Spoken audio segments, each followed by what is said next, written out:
Well, good afternoon, and thank you for taking the opportunity to come by, drive all up to Indian River County for our press conference. We believe that by being in front of the stories is the best way to do business. The story today revolves around Mitchell Martinez. Mitchell Martinez, just for your background, was arrested in April of 2013 on 3 counts of aggravated assault with a deadly weapon. He was arrested back in April of 13 and was currently out on bond. On the 29th of this month, he entered the Indian River County Courthouse at 8:01 a.m. and at 9:01 a.m. he presented before the Honorable Judge Bob Pegg. Bob Pegg found him in violation of the terms and conditions of his probation by contacting a victim in that 2013 case via social media. Judge Pegg then revoked Mr. Martinez's bond, and he was remanded into the custody of the Indian River County Sheriff's Office. Typical process is once a person off the street in street clothes is ordered to be taken into custody by the court, we then transport that person downstairs to our holding cell in the Indian River County Courthouse. At 11:17, Mr. Martinez, along with 7 other inmates, was loaded into a van, along with 1 female, which was placed in a separate transport vehicle because she is a female. Since Mr. Martinez was in street clothes, he was segregated from the other inmates who were wearing jumpsuits, and he was placed in a specific cell directly behind the driver of the transport van. Again, at 11:17 a.m., that van departed the Indian River County Courthouse and drove 3.7 miles to the Indian River County Jail. Approximately 11:25, the Indian River County transport had concluded inside the sally port of the van. The female inmate was taken out of the automobile that she was being transported in and entered into the booking area. And then the other inmates, the 7 plus Mr. Martinez, were escorted out of the van in 2. As the 7 were being escorted out, the deputies then drew their attention to Mr. Martinez, at which point they found him unresponsive, immediately began administering CPR in addition to the AED that was used to attempt to facilitate the medical condition of Mr. Martinez. Obviously, we have a nursing staff at the county jail. The nursing staff also responded, as well as and simultaneously did EMS. EMS arrived a very short time later, as their station isn't too far from us, from our station, and began their emergency care. Mr. Martinez was then transported to Indian River County Medical Center, where he remains today. Our deputies that consistently treated Mr. Martinez, not only there, but of course we do have deputies at the Indian River County Medical Center, at the Indian River Medical Center, beside Mr. Martinez, as he is currently an inmate in custody. Any questions? Explain again, so there was, the deputies didn't hear any noise, didn't hear any, like when they say he was unresponsive, how was he sitting in the seat? Was he slumped over? Was he on the ground? Right, so in your transport vans, if you can imagine a typical cargo van outfitted to transport prisoners, the back portion is open, so you can have, in this particular case, 7 inmates that were in their jumpsuits because they came from the jail earlier in the day. Mr. Martinez, since he came from the street, so to speak, into the court, he was wearing civilian attire. He'd been out on bond since April of 2013. And when the judge revoked his bond, then we took him into custody. So by placing him in a separate area, because if you have an inmate coming from the courthouse in civilian attire, place them in a separate area as not to commingle them with other inmates that have already been completely patted down and the like. He was directly behind the passenger seat.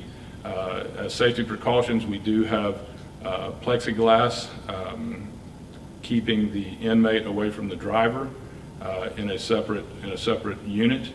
That is where Mr. Martinez was discovered unresponsive.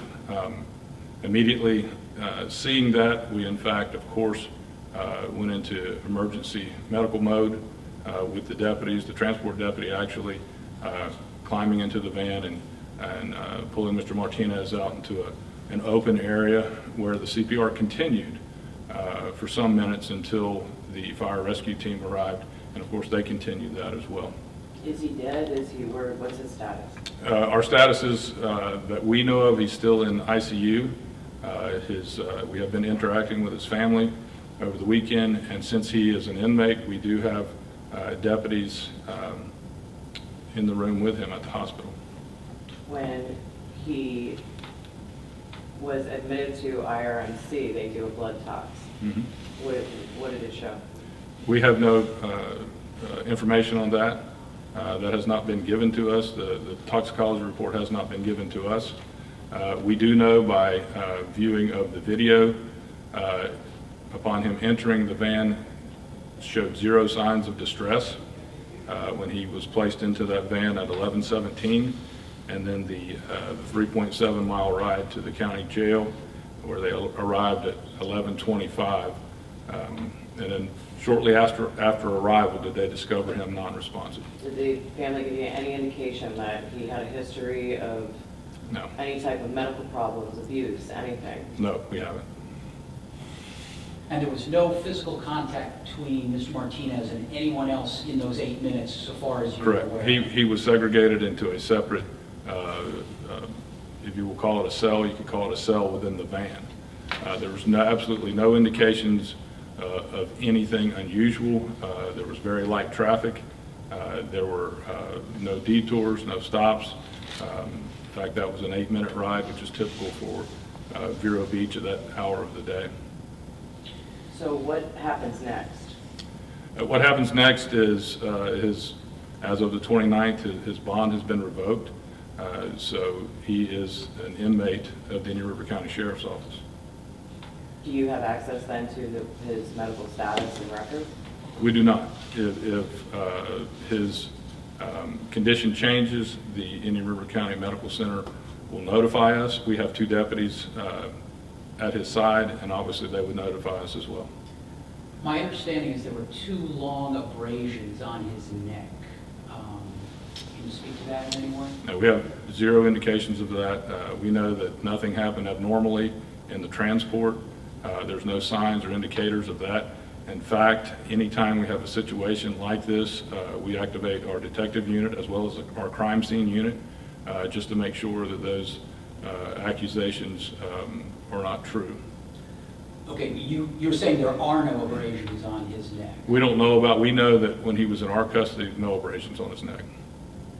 And it was all on video inside, so there's no chance he had any contact? When he was placed into the transport van, as and you'll see the video where he walks to the van and gets in the van, he's placed in a separate distinct holding cell, and then for 8 minutes he's transported back. There was no other inmates that could touch him, no officers that could touch him. Nothing, absolutely nothing happened unusual on the way to the courthouse, or I'm sorry, on the way to the jail, and we have no indicators that he tried to self-inflict any type of harm to himself. Sheriff, is anyone making any allegations of abuse that you felt the need to refute? As with anything, particularly with social media, we hear a variety of things. We simply follow the facts. We know the facts in this case.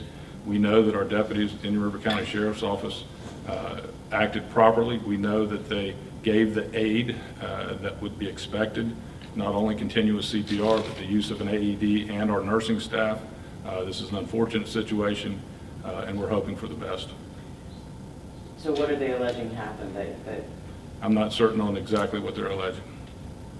So we don't, are you guys in contact? You can't find out what is, like, the hospital might have an explanation, we just don't know yet, or? Perhaps. We're not certain on that. This was Friday morning, and as we continue our investigation to what our personnel were involved in, we can't speak upon any type of toxicology, any of that, because we don't know. We simply do not know those things. So when Mr. Martinez is in that separate area, would there be a way for him to contact someone if he felt like he was in distress? Would he have been able to bang on the plexiglass and that would have gotten someone's attention, or? Perhaps he could have. Part of our investigation also will be to interview every inmate that was in that transport van in case they heard or saw anything, and that will all be included in our investigative report as well.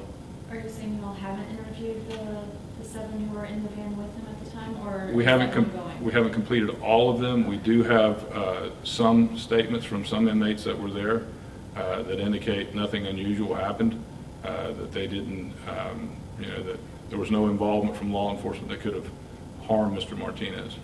And he's 35 years old? I believe so.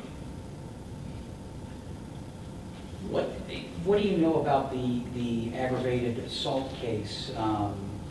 I guess you said that was 2 years ago, 2013? Yes, that was April of 2013. He had been out on bond, is our understanding, since then, and the conditions were not to have contact with that particular victim. Apparently, there was contact made with that victim, which resulted in him showing up on 529 in front of Judge Pegg. Once Judge Pegg understood that evidence is when his bond was revoked, and anytime someone out on bond violates those conditions and their bond is revoked, then they are remanded back to the sheriff. You ever had a case like this before? In the last decade, we have not had any in-custody deaths, i.e. suicides. We have had 3 in the last 10 years as far as physical ailments, elderly condition, heart attacks, the like. So there's been 3 of those in the last decade, but there has not been any self-inflicted line of custody deaths.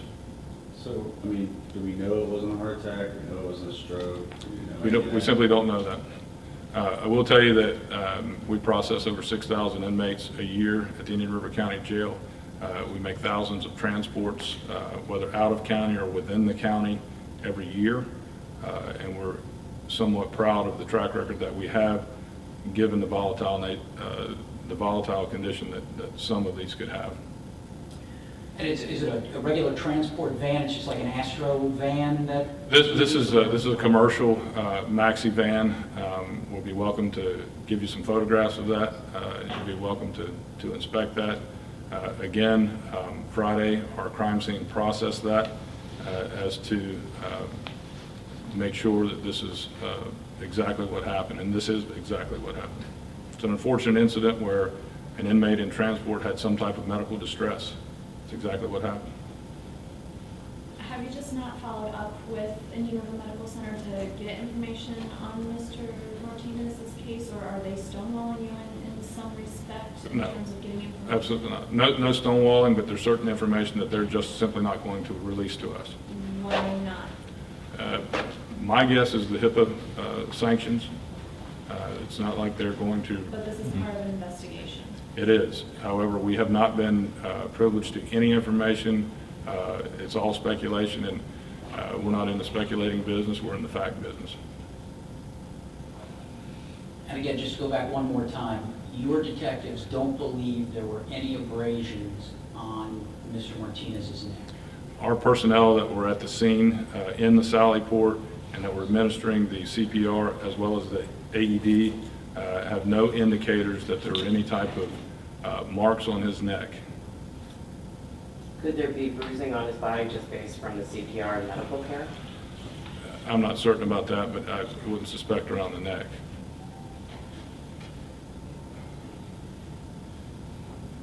And you've obviously talked to the transport person and everyone involved in the case? We have And they have told you?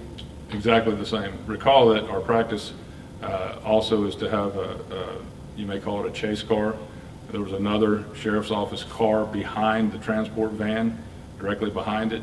That particular deputy was transporting a singular female, and that transportation happened. In fact, when you see the video, you'll see the van and the car arrive at the same time. So you're confident that your guys followed SOP? I am. I'm confident that the deputies at the Indian River County Sheriff's Office did everything that they could to save Mr. Mitchell from any continued distress, and I think that they did a great job by administering everything that they could. Obviously, our medical staff was there as well. We have an outstanding team of nurses in our jail, and in concert with the Indian River Fire Rescue that showed up in very short order to take over that particular process.